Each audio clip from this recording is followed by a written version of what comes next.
எல்லாருக்கும் வணக்கங்க.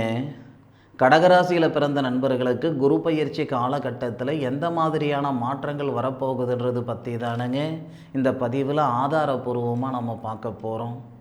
2025 வருடத்தில் மிகப்பெரிய மாற்றங்கள் கடகராசி நண்பர்களுக்கு உண்டு.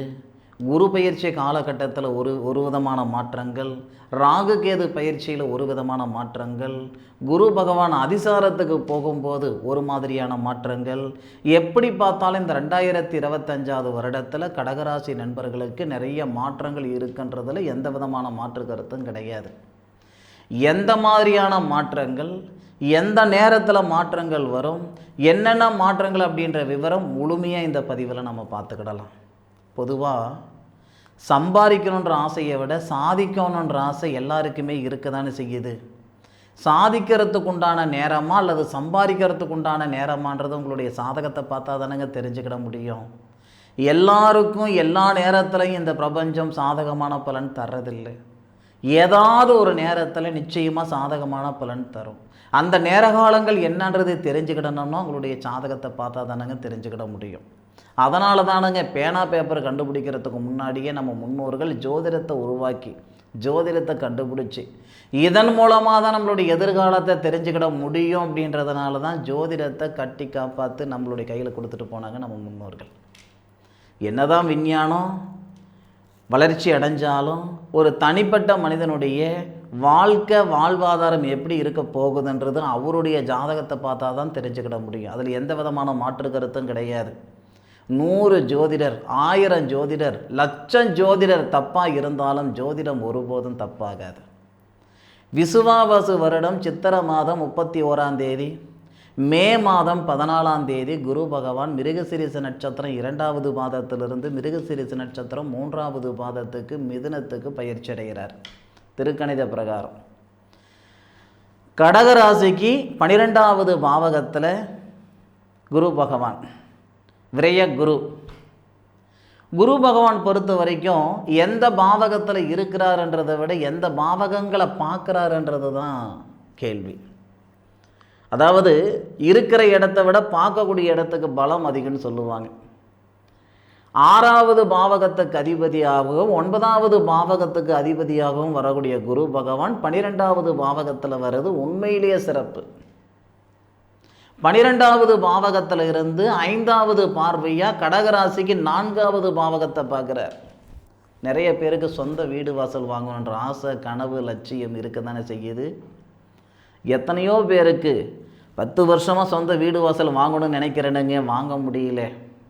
2 முறை 3 முறை பூமி பூஜை போட்டேனுங்க, பூமி பூஜை போட்டதோடு நிற்கிது, வீடு வாசல் உருவாக்க முடியல. கட்டி விட்டனுங்க, அரையும் குறையுமா நிற்கிது, மீண்டும் வேலையை செஞ்சுக்கிட முடியல. இந்த மாதிரி ஆதங்கம் இருக்குதானே செய்யுது ஒரு சிலருக்கு.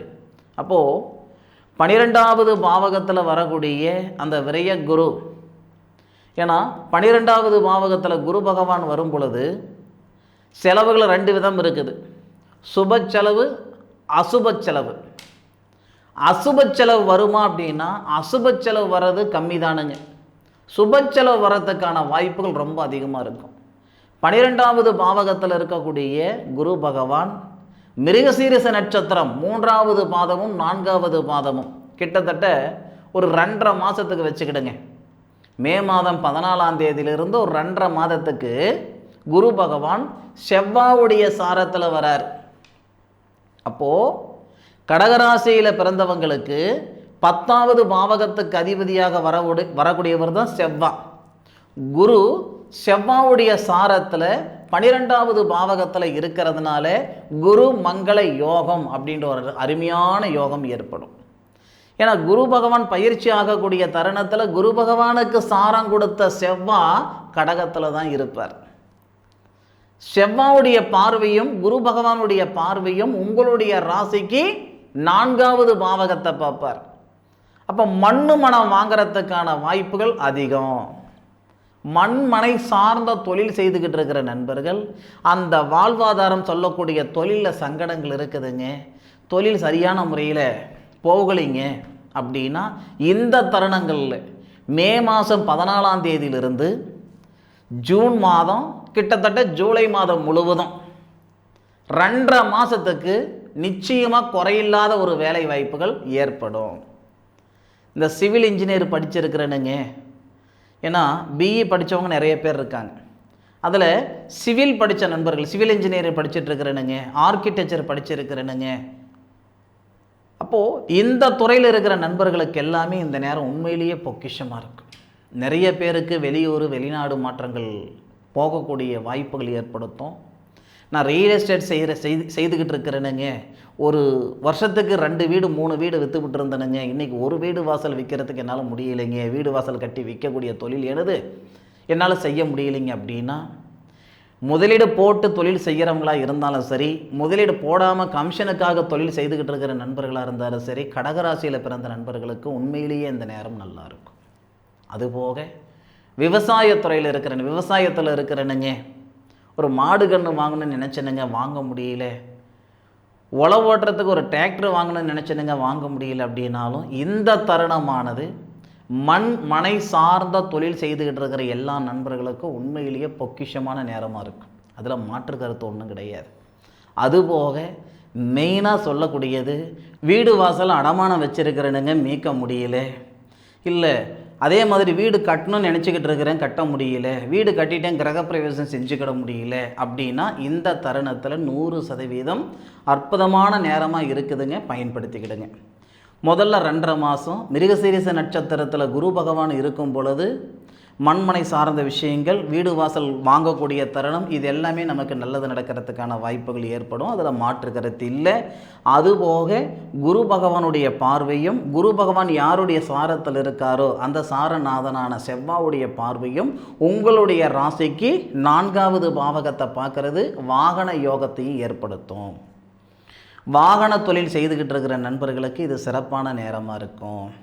நான் ரயில்வே துறையில் இருக்கிறேனுங்க, போக்குவரத்து துறையில் இருக்கிறேனுங்க, இல்லை ஒரு டாக்ஸி டிரைவராக இருக்கிறேனுங்க, இல்லை ஒரு டாக்ஸி வாங்கணுன்ற ஐடியாவில் இருக்கிறேனுங்க, இல்லை அரசாங்க தொழில் போக்குவரத்து துறைக்கு முயற்சி பண்ணிகிட்டு இருக்கிறேனுங்க அப்படின்னா, நிச்சயம் சொல்கிறேனுங்க, கடகராசியில் பிறந்த நண்பர்களுக்கு, வாகனத்துறையில் இருக்கிற நண்பர்களுக்கும் இந்த நேரம் உண்மையிலேயே நல்லா இருக்கும். உங்களை சந்தோஷப்படுத்தணுன்றதுக்காக சொல்லலைங்க, உங்களுக்கு நம்பிக்கை கொடுத்து உங்களுடைய நம்பிக்கையை நான் எப்படி சொல்கிறது அப்படின்னா, அது வீணடிக்க மாட்டேனுங்க. இந்த நேரத்தில் நிச்சயமாக சொல்கிறேனுங்க, போக்குவரத்து துறை அல்லது வாகனத்துறை, இந்த துறையில் இருக்கிற நண்பர்கள் எல்லாருக்குமே இது சிறப்பாக இருக்கும். ஒரு சிலருக்கு ஒரு வண்டி வாகனம் வாங்கணும் அப்படின்றது மிகப்பெரிய கனவாக இருக்கும். அது ஒரு 2 வீலர்லேருந்து 4 வீலர் வரைக்கும். இந்த நேரத்தில் முயற்சி பண்ணிங்கன்னா நிச்சயமாக வண்டி வாகனம் வாங்கிறதுக்கான பிராப்தம் உண்டு. அதே மாதிரி இந்த குரு பகவான் என்ன செய்கிறாருன்னா, உங்கள் ராசிக்கு 12வது பாவகத்தில் இருந்து 6வது பாவகத்தை பார்க்கக்கூடிய தருணத்தில், 12வது பாத்தியத்திலிருந்து 6வது பாத்தியத்தை பார்க்கக்கூடிய தருணத்தில் உடல் உபாதைகள் சரியாகும். போகாத இடத்துக்கு போனன்ற பேர் வந்துருச்சு, செய்யாத தப்புக்கு செஞ்சென்ற பேர் வந்துருச்சு, வாங்காத பணத்துக்கு வட்டி கட்டுற மாதிரி சூழ்நிலைகள் ஆயிடுச்சு அப்படின்னா, இந்த தருணங்களில் அந்த சங்கடங்கள் சரியாகும். மன அழுத்தம் குறையும், உடல் ரீதியாக இருக்கிற சங்கடங்கள் சரியாகும். உச்சந்தலையிலிருந்து உள்ளங்கால் வரைக்கும் ஏதோ ஒரு தொந்தரவு இருந்துக்கிட்டே இருக்குதுங்க. மாதமான கரண்ட் பில்லு கட்டுறனோ இல்லையோ, மல்லிகை சாமான் வாங்குறனோ இல்லையோ, ஹாஸ்பிட்டல் செலவு வந்துக்கிட்டு இருக்குதுங்க அப்படின்னா, நான் முதலையே சொன்னேனுங்க, அசுப செலவு இந்த தருணங்களில் குறையும். சுப செலவு கண்டிப்பாக ஏற்படும், அதில் மாற்று கருத்தே கிடையாது. சுப செலவுகள் அதிகமாக வரும், திடீர் செலவு வருங்க, ஆனால் சுப செலவுகளாக வரும். கையில் 4 காசு பணம் இருக்காது, திடீர்னு செலவு வரும். நம்ம சொந்த மந்தத்தில் யாராவது கல்யாணம் வச்சுருப்பாங்க, காது குத்து வச்சுருப்பாங்க, இல்லை நம்ம முறை செய்கிறவங்களா இருந்தால் அந்த ஒரு பொம்பளை பிள்ளை வயசுக்கு வந்திருக்கோம், அது ஒரு அக்கா பொண்ணோ இல்லை தங்கச்சி பொண்ணோ, ஏதோ இந்த மாதிரி ஒரு விஷயங்கள் எல்லாமே நடக்கிறதுக்கான வாய்ப்புகள் உண்டு. நிச்சயமாக சுப செலவுகள் அதிகரிக்கும். அதே மாதிரி 6வது பாவகத்தை குரு பகவான் பார்க்கக்கூடிய தருணம் உண்மையிலேயே நல்லா இருக்குது. உங்களுடைய முன்னேற்றத்துக்கு முட்டுக்கட்டையாக இருந்த தடைகள் எல்லாம் நீங்கும். அதாவது இதில் ஒரு மிராக்கல், ஒரு அதிசயம் என்ன அப்படின்னா, குரு பகவானும் செவ்வாவும் சேர்ந்து உங்களுடைய ராசிக்கு 4வது பாவகத்தை பார்க்குறாங்க முதல்ல. அதன் பிறகு குரு பகவானுடைய வீட்டில் இருக்கக்கூடிய சனி பகவான், அதாவது கடகராசிக்காரங்களுக்கு திருமண ஸ்தானாதிபதினு சொல்லக்கூடிய சனி பகவான், தனகாரகன் அப்படின்னு சொல்லக்கூடிய குரு பகவான், இந்த இருவருடைய பார்வையும் உங்களுடைய ராசிக்கு, கடகராசிக்கு 6வது பாவகத்தை பார்ப்பாங்க. அதனால் உங்களுடைய முன்னேற்றத்துக்கு முட்டுக்கட்டியாக இருந்த தடைகள் எல்லாம் நீங்கும். கழுத்து பிடிக்கிற அளவுக்கு பணப்பிரச்சனை இருக்குது, கடன் பிரச்சனை இருக்குது, இருக்கலாமா இருக்க வேணாமான்ற மனநிலையில் நான் இருந்துக்கிட்டு இருக்கிறேன்னா அந்த சங்கடங்கள் நீங்க போகுது. பொருளாதார ரீதியாக இருக்கிற சங்கடங்கள் சரியாக போகுது. டெம்பரவரியாக வேலை செய்துக்கிட்டு இருக்கிறனுங்க, பர்மனெண்ட் இல்லாமல் இருக்கிறனுங்க அப்படின்னா இந்த நேரத்தில் பர்மனெண்ட் ஆகிறதுக்கான வாய்ப்புகள் ஏற்படும். வேலை வாய்ப்பே இல்லாமல் இருந்துக்கிட்டு இருக்கிறனுங்க, 3-4 மாதமாக வீட்டில் சும்மாவே இருக்கிறனுங்கன்னா கட்டாயம் சொல்கிறேனுங்க, ஜூலை மாதம் ஆகஸ்ட் மாதத்துக்குள்ளார உங்களுக்கு வேலை வாய்ப்பு வந்துடும். படித்த படிப்புக்கு உண்டான உத்தியோகமோ இல்லை உழைப்புக்கு தகுந்த உயர்வோ கண்டிப்பாக வந்து சேரும். அதில் மாற்று கருத்து கிடையாது. அதே மாதிரி குரு பயிற்சி அப்படின்றது வருடத்துக்கு ஒரு முறை நடக்கக்கூடிய ஒரு நிகழ்வு. ஆனால் குரு அதிசாரமாக வர்றது மே மாதம் 18ஆம் தேதி. மே மாதம் 18ஆம் தேதியிலிருந்து டிசம்பர் மாதம் 5ஆம் தேதி வரைக்கும் குரு பகவான் அதிசாரத்தில் இருப்பார். அதாவது உங்களுடைய ராசிக்கு வந்திருப்பார். அப்போது அக்டோபர் மாதம், நவம்பர் மாதம், டிசம்பர் மாதம் கடகராசியில் பிறந்த நண்பர்களுக்கு, நிறைய நண்பர்களுக்கு இந்த திருமணத்தில் இருக்கிற தடைகள் எல்லாம் சரிப்படுத்திடும். ஆயிலிய நட்சத்திரத்தில் நான் பிறந்திருக்கிறதுனால என்ன திருமணம் பண்ணிட்டு போனால் மாமியாருக்கு ஆகாதுன்றதுனால எனக்கு திருமணம் தள்ளி போய்கிட்டு இருக்குதுங்க அப்படின்னு நினைக்கக்கூடிய பெண்களாக இருந்தாலும் சரி, புரிதல் இல்லாத ஜோதிடர்கள் நிறைய பேர் இருக்கிறாங்க, புரிதல் இல்லாத பெற்றவங்களும் நிறைய பேர் இருக்காங்க, தப்பாக எடுத்துக்கிடாதீங்க. ஆம்பளை பையனுக்கும் ஆயிலிய நட்சத்திரம்னாலும் அச்சச்சோ ஆயிலிய நட்சத்திரம் மாப்பிள்ளை வேண்டாம் அப்படின்னு சொல்லக்கூடியவங்களும் நிறைய பேர் இருக்காங்க. ஆயிலிய நட்சத்திரம் ஒன்றும் பெருசாக நமக்கு தொந்தரவுலாம் கொடுத்துடாதுங்க. அந்த ஆயிலிய நட்சத்திரத்தில் பிறந்து திருமணத்தில் தடையாக இருக்கக்கூடியவங்களாக இருந்தாலும் அக்டோபர் மாதம் 18 தேதிக்கு மேற்கொண்டு டிசம்பர் மாதம் 5 தேதிக்குள்ளார அந்த திருமணத்தில் இருக்கிற தடைகள் சரியாயிடும். வருஷ கணக்காக நான் வரன் பார்த்துக்கிட்டு இருக்கிறேனுங்க, போகாத கோவில் குளம் இல்லைங்க, செய்யாத பரிகாரங்கள் இல்லைங்க, எனக்கு நல்லது நடந்த மாதிரி இல்லை அப்படின்னு இந்த நேரத்தில் நிச்சயமாக திருமணத்தில் இருக்கிற தடைகள் நீங்கும். திருமணமாகி பிரிஞ்சு போன தம்பதிகள் ஒன்று சேருவாங்க. மன வாழ்க்கையில் இருக்கிற சங்கடங்கள் சரியாகும், மன அழுத்தம் நீங்கும், காதலர்களுக்கு இடையிலே இருக்கக்கூடிய கருத்து வேறுபாடுகள் சரியாகும். இது ஒரு புறம். தொழில்காரகன் அப்படின்னு சொல்லக்கூடிய சனி, தொழில் ஸ்தானாதிபதி அப்படின்னு சொல்லக்கூடிய செவ்வாய், ஏன்னா செவ்வாவும் சனியும் பார்வை பரிமாற்றமும் நடக்க போகுது இந்த வருடத்தில். இந்த 2025ஆவது வருடத்தில் ராகு கேது பயிற்சி, அதே மாதிரி செவ்வாவும் சனியும் பார்வை பரிவர்த்தனை, குரு பயிற்சி, இந்த மாதிரி நிறைய விஷயங்கள் நடக்கு. அப்படி இருக்கக்கூடிய ஒரு சூழலில் நான் முதல்லையே சொன்னேனுங்க, வெளிநாடு போகிறதுக்கான வாய்ப்புகள் உண்டு. சில பேருக்கு சுய தொழில் செய்கிறதுக்கான சுச்சுவேஷன் ஏற்படும். நவம்பர் மாதத்துக்கு மேலேங்க, நவம்பர் மாதம்னா கிட்டத்தட்ட அப்பசி மாதம், ஐப்பசி மாதம் அல்லது கார்த்திகை மாதமெல்லாம் கடகராசியில் பிறந்தவங்களுக்கு உங்களுக்கு நீண்ட காலமாக மனசுக்குள்ளே ஒரு மிகப்பெரிய ஆசை இருக்குது, நான் ஓனர் ஆகணும், நான் முதலாளி ஆகணும், 4 பேருக்கு வேலை கொடுக்கணும் அப்படின்ற எண்ணங்கள் இருந்தால் கடகராசியில் பிறந்த நண்பர்களுக்கு நவம்பர் மாதத்துக்கு மேற்கொண்டு அந்த பிராப்தம் ஏற்படும். அதே மாதிரி இந்த குரு பகவான் கடக ராசிக்கு 8வது பாவகன் சொல்லக்கூடிய அஷ்டமஸ்தானத்தை பார்க்குறார். திடீர் அதிர்ஷ்டம் ஏற்படும். அதே மாதிரி இந்த திடீர் அதிர்ஷ்டம் ஏற்படும்னா எந்த ஒரு சூழ்நிலையிலையும் கடகராசியில் பிறந்தவங்க ஒருத்தரோடு சேர்ந்து பிஸ்னஸ் பண்ணணும்னு எண்ணம் இருந்தால் செய்யலாம், தப்பில்லை. தான் நல்லா இருக்கிறத விட தன் சார்ந்தவங்க நல்லா இருப்பாங்க. இப்போ நீங்கள் ஒருத்தரோடு சேர்ந்து ஒரு கூட்டு தொழில் செய்கிறீங்க அப்படின்னா நீங்கள் நல்லா இருக்கிறீங்களோ இல்லையோ உங்களால் உங்கள் கூட்டாளி நல்லா இருப்பாங்க, அது மனசில் வச்சுக்கோங்க. அதனால் முடிஞ்ச அளவுக்கு தனித்த தொழில் செஞ்சிங்கன்னா நல்லா இருக்கும்.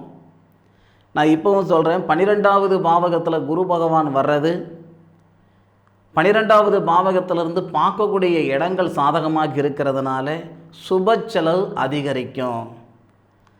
சம்பாதிக்கிறது எப்போ வேணாலும் சம்பாதிக்கலாம், ஆனால் சாதிக்கிறது அப்படி கிடையாது, பார்த்துக்கிடுங்க.